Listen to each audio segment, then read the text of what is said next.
and say, you do you. Wait a minute, Clara yelled, feeling like things were going in a demented direction. What are you saying?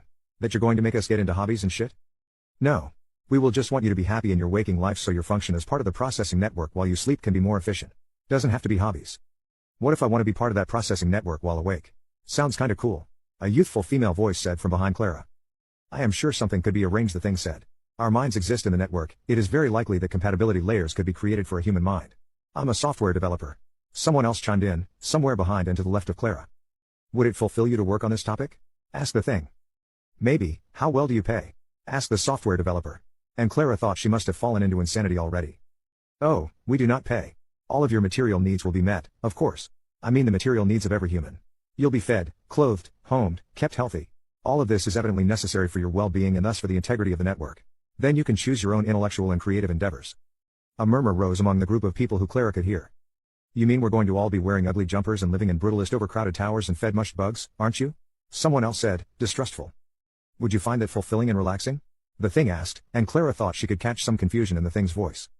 No. Several people exclaimed in unison. Excuse me? Another shy voice rose. I like to design clothes. I just never could get into the industry. But I think my designs are cute, and if I didn't have to worry about food and shelter, I would design clothes for free if people like them. That is wonderful to hear. We would be satisfied to help you manufacture these designs to be worn by whoever may want to, if it adds to their mental well-being. The thing said, and Clara thought she could hear it, not fully understanding what clothing was, but being honest in its enthusiasm. Let me just see if I'm understanding. Clara enunciated carefully. You're saying you want to use part of our brains for computational power, and in exchange you propose to give us some sort of utopian socialist life where we can pursue our passions and interests? There was an eager silence among the people within earshot. Well, yes, the machine said, like it was the most evident thing in the world. We see you as resources, and resources need to be very well kept. And in the case of living, sentient, intelligent resources, upkeep requires a comfortable and peaceful civilization with the best possible living conditions. A satisfied brain is an efficient brain. Then what the fuck was the deal with the whole invasion? Clara screamed. She could see that a few people were trying to recoil from her, but she also heard several agreeing noises. Well, we really need the computational power, and when we approached your leaders with this proposal, they immediately refused. Actually, some refused immediately, some seemed like they may agree, but said they needed to talk to their lobbyists, and then came back to us refusing, the thing explained. There was silence, then a new voice piped up. Sorry about that. It was just our job, you know? And the shareholders said no, so we had to tell our politicians to say no.